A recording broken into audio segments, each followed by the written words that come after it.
30 पे। हेलो दोस्तों, हम लोग 14 तारीख को माइटोकॉन्ड्रिया तक पढ़ रहे थे। माइटोकॉन्ड्रिया का कार्य था केवल ऊर्जा का निर्माण करना, जिसके कारण ऑक्सीजन का निर्माण होता है और एक ग्लूकोज का निर्माण होता था।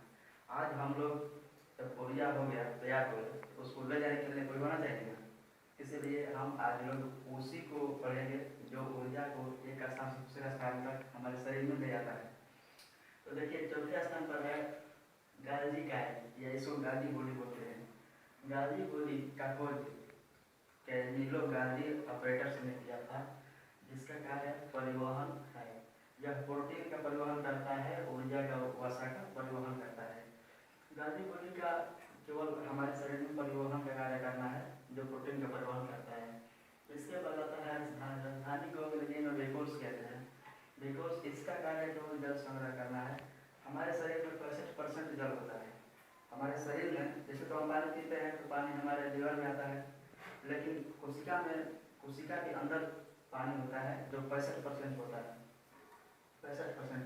अगर हमारे शरीर में 1% पानी की कमी होती है, तो हमारे शरीर में 1% पानी की कमी होती है तो प्यास लगता है, और 10% पानी की कमी होती है तो आदमी का निधन हो जाता है, जीव जंतु मर जाता है। फिर देखिए, अब इसके बाद छठे स्थान पर तारा क्या जाता है सेंट्रोसोम। इसको सेंट्रोसोम कहा जाता है।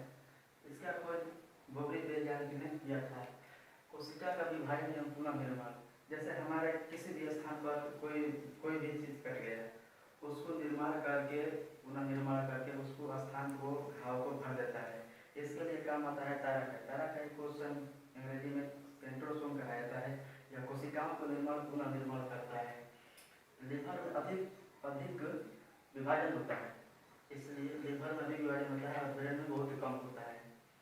देखिए, अब अंतःप्रदर जालिका, इसको हिंदी इंग्लिश में बोलते हैं एंडोप्लाज्मिक रेटिकुलम, इसको शॉर्ट में ER बोला जाता है।